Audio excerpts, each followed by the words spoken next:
royalty and so forth. So just to give you a picture of Tim Cohen, who wrote the book I've been talking about, Antichrist and a Cup of Tea.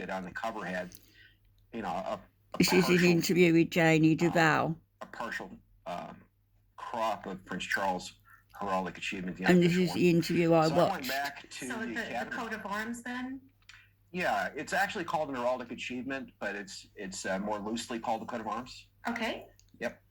So, and it has devices and so forth. So if you hear me using heraldic terms that don't make sense, just ask me. I've read a lot of books on heraldry. So back at the Academy, I went to that library and decided to try to find books on Prince Charles, books on heraldry, particularly the latter. And I found, a bookshelf that had, I don't know if you can see me here, but, maybe twice that many books, on the shelf. Not a lot. And there are hundreds and hundreds of books at that point even that had been written on heraldry and published. I found the one book in the world that had Prince Charles' heraldic achievement, the Boutel's heraldry. Heraldic achievement, toward the center of it, and that was Boutel's heraldry. And published, I believe, if I remember right, out of London, but it was the only one. And so I thought, wow, that's amazing. And I began to research the prince from there, kind of top down. And out of that, 11 years later, 1998, came the Antichrist and Cup of Tea. But I was already working on it. This is the book you don't want to buy, the 1998. God has shown me that I have to write a book. I was also working on something else at that time already, which has morphed into my Messiah History and the Tribulation Period multi-volume series. That'll probably be the last thing I put out, or close to it. My greatest work. So what you want? You have so many books and materials on the end times. Is the newly published amazing Antichrist and a Cup of Tea. That series covers almost the totality of Scripture. Link will be in the description. But the Antichrist and Cup of Tea was originally only an appendix to that tome. It became too large and it was too important. I decided this needed to come out sooner. And that way down the road, with the evidence being out for so long, nobody's going to be able to gainsay it and say, well, you're just saying this because he's in this position or doing this. Right? So. Yeah, but but other people he's really promoting this book via interviews. Say how the Antichrist could be Prince William, or Juan Carlos was 666, or Nero was 666, or maybe Soros will be 666. I mean, why? How come it's just King Charles? Unfortunately, we live in a day and age when there are so many quote-unquote Christians, and very few of them are actually grounded in Scripture. They think, oh, Antichrist, evil figure, somebody who's going to be like a Hitler. Oh, I wonder who's evil in the world today. Who could that be? Oh, yeah, Soros, Bill Gates, Barack Obama. Oh, Hitler, he's dead. Okay, let's move on. Somebody like Damien. Who else can we pick, right? Right. That's about as far as the reasoning goes. And if it goes any further than that, they might try to say, okay, does this calculate to 666? What system can we come up with to make the name work out to 666, right? What can we contrive or invent, or what seems reasonable to calculate to 666? All of that is completely antithetical to what Scripture says in regard to the Antichrist and how he's actually identified. So there's some very explicit criteria in Revelation 13 that must be met, and the same thing in Daniel chapter 7. And if it's not met, if somebody meets one item out of, let's say, half a dozen or a dozen, whatever it is, that person does not qualify to even be considered as the Antichrist. So, for example, when we talk about Prince Charles' sons, William and Harry, the one thing they both have that their father has, now King Charles III, is the lineage, right? If anything, they've got a lineage that's even more diverse than his own. So, from that perspective, you could say, okay, maybe they're a little more qualified, right? However, when you look at all the other criteria, they have none of those. And their father has all of them. So that initial point is irrelevant. It means nothing. But the criteria don't even include the lineage in Scripture, right?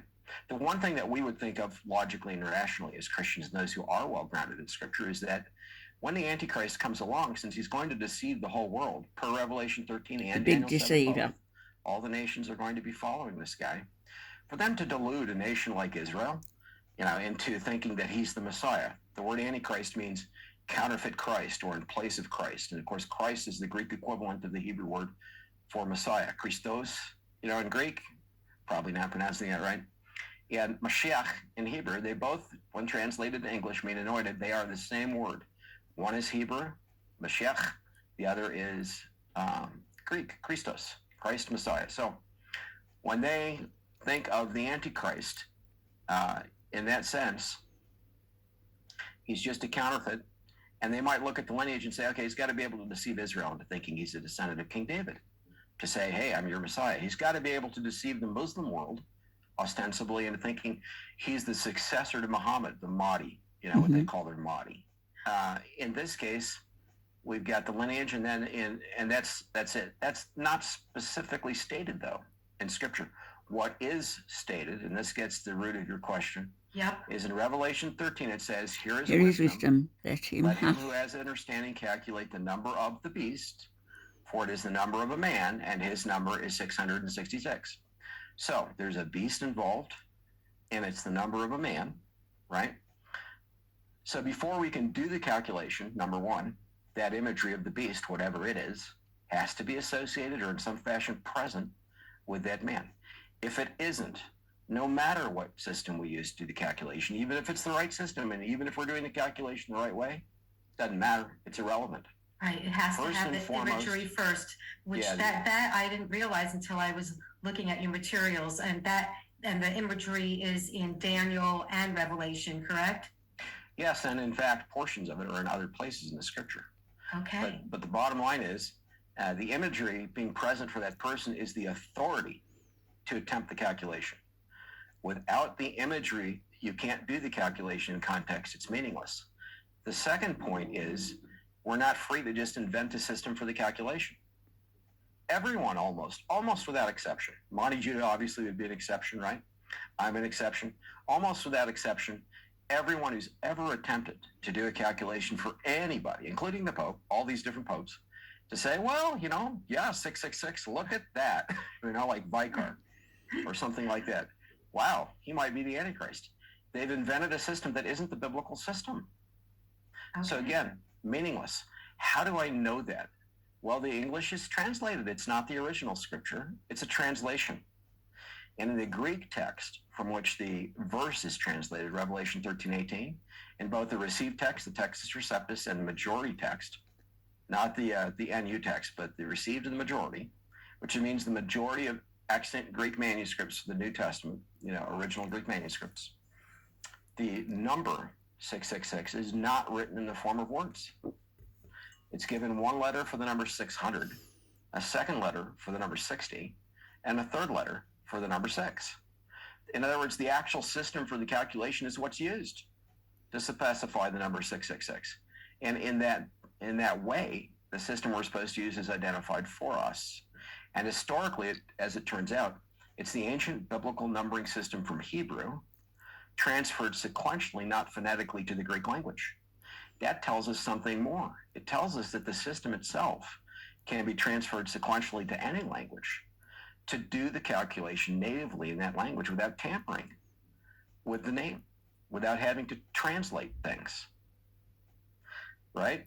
So we can do the native calculation on the biblical system in an authorized way. And as it turns out, the title Charles Prince of Wales, by which Prince Charles has been known globally all this time until just the last few days, calculates to exactly 666 in more than one language.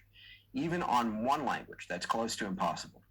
You would struggle greatly to find anyone's name in history that calculates this, and I'm talking about like a biblical formatted name, like Jesus of Nazareth, Prince Charles of Wales, King Jesus of Nazareth, Mashiach Jesus of Nazareth, whatever. But it's usually a place associated with it, right? Like a first name, a title, a place. It's the same format for Charles Prince of Wales or Prince Charles of Wales. That title works out to 666 in both English and Hebrew on the original system, as the name's spelled in the modern Israeli press. Mathematically, that isn't even possible, but it's a fact. Now, okay, again, that's incredible, but it would be meaningless without the imagery. Now, explain the details of the imagery. So there are two beasts in Revelation 13. There is the beast that comes out of the sea, and after that, the beast that rises out of the earth. Christians have, Christian theologians have looked at that historically, those who studied it, and said, well, we think one of them's the Antichrist and the other one is the false prophet. That's generally how it's understood, and I believe that's correct. So the beast that rises out of the sea, the first one, is beast with feet like a bear, body like a leopard, mouth like a lion, to whom a dragon gives his power, throne, and great authority. That dragon is identified in the prior chapter of the Apocalypse in Revelation 12 as a red dragon, a fiery red dragon, and as the serpent who deceived Eve in the Garden of Eden and explicitly named Satan in Revelation 12. So it is Satan himself. So I just wanted to give you an idea of what to expect, and the link to the book will be in the description. Revelation 13. The link to this video. The second one, I do address it in the Antichrist and a Cup of Tea. And by the way, folks, I should tell you, this is all in my book called The Antichrist and a Cup of Tea. There you go. First published in 1998. The second edition is coming out soon, and you can order it now from Prophecy House, the publisher. The second edition that you want, in a few months, not the first. It's very close now. So that being said,